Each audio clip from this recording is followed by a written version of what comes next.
In one international trial, 2,260 patients with the same bone cancer were enrolled, not in one hospital, but in 326 across 17 countries. For that trial to mean anything, a tumor measured in one country has to shrink by the same rules as a tumor measured in another. Independent work has to meet at one shared truth, and nobody can see the meeting point. Hold that problem. Once, it was carved through chalk beneath the sea. In October 1990, beneath the English Channel, a British tunnel boring machine stops.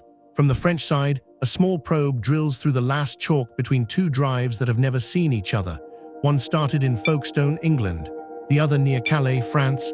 They have been digging toward each other for years, in darkness, under the sea. The question of this film is simple to ask and hard to answer.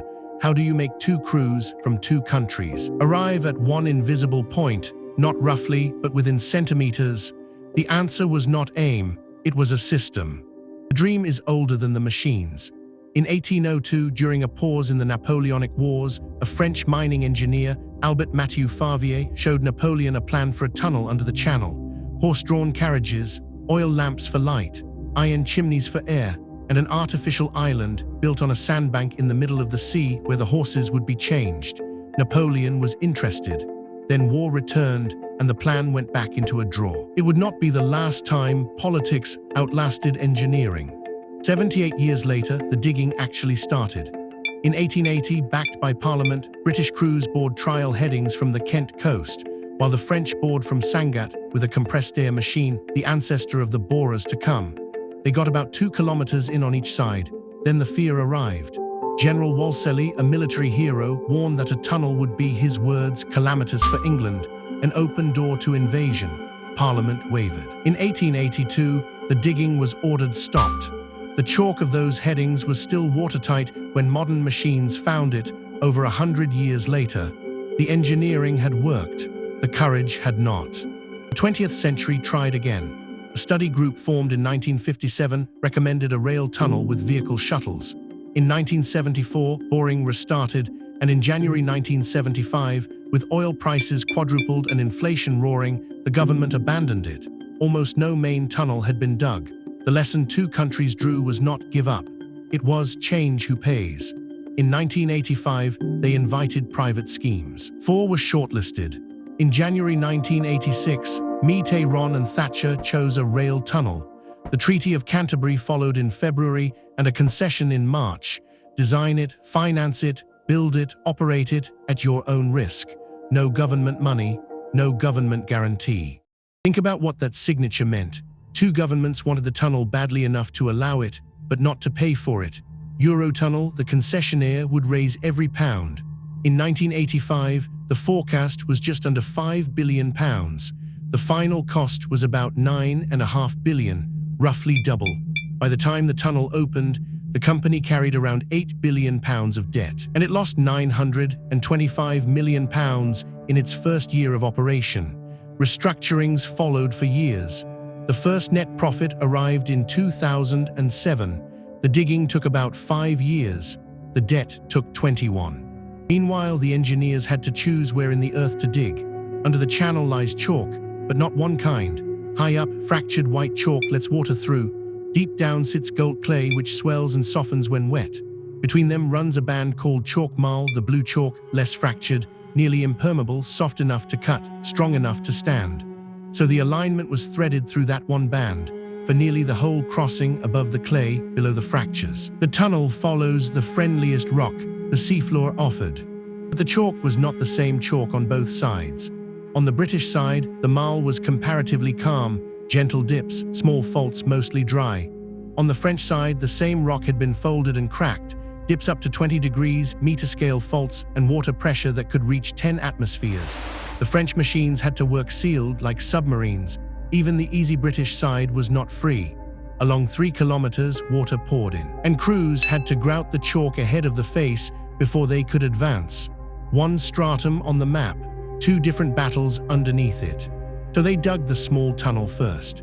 The Channel Tunnel is 3 parallel bores, 2 full-size railway tunnels, 30 meters apart, with a smaller service tunnel between them, cross passages every 375 meters, pressure relief ducts every 250. The service tunnel ran at least a kilometer ahead of the others, sampling the real ground and proving the guidance before the big machines committed. 11 tunnel boring machines worked across the project, 6 from England, 5 from France, the largest wider than a house, lining the bore behind them with rings of precast concrete and cast iron. A boring machine here was not a drill, it was a moving factory. Now the measurement problem, the one this film is really about. Before any digging, the surveyors had to put 2 national maps on the same page. Britain's Ordnance Survey built a dedicated grid for the project. France's IGN measured the French network. Cross-channel satellite observations tied the two together in 1987. Then that surface reference had to go down, through shafts and adits, from benchmarks at the tunnel portals. The grid was carried underground and relayed along the drives as they advanced. 2 countries now shared one invisible coordinate system, the same zero, the same north, the same millimeter. Everything depended on that millimeter, meaning the same thing in both drives. Underground, there is no GPS. No satellite signal reaches the chalk, so each boring machine steered by light and spinning metal. A laser, set on freshly surveyed points behind the machine, shone onto a target on its back and told the crew continuously whether they were left or right of the design line. A gyrotheodolite, a gyroscope married to a telescope, tied their heading to true north, calibrated against the stars. Small errors were found and corrected. Drive after drive, station after station, thousands of times. The crews did not aim once and hope. They corrected constantly, for years, against the same shared reference. Which brings us back to October 1990 and the probe. When the 2 marine drives finally touched, the surveyors measured the difference between them. The French and British centerlines, laid out years earlier, dug from opposite coasts, guided by different machines and different crews, were out by 358 millimeters horizontally and 58 millimeters vertically, across nearly 38 kilometers of bored tunnel between them. 358 millimeters is about the width of a computer keyboard. 58 is about the height of a credit card. Then, on the 1st of December, workers broke through the service tunnel wall and shook hands at 12:12 p.m., 22.3 kilometers from Britain, 15.6 from France. There is no luck in that number. That number is what a shared reference looks like, built out of corrections. The finished system was handed over in December 1993 and officially opened by the Queen and President Mitterrand on the 6th of May 1994. Only then did the services slowly begin. Trucks from May, through freight in June, Eurostar passengers in November, cars from December. And the 3-tunnel design had one more job to do.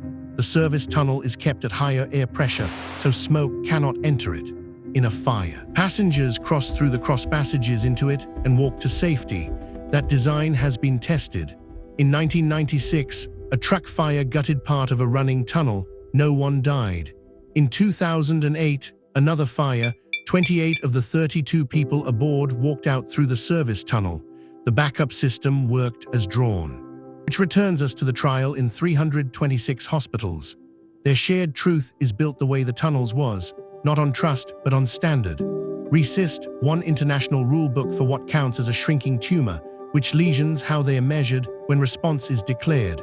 C-DISC, one data format, now mandatory for the FDA, so results from any hospital arrive speaking the same language.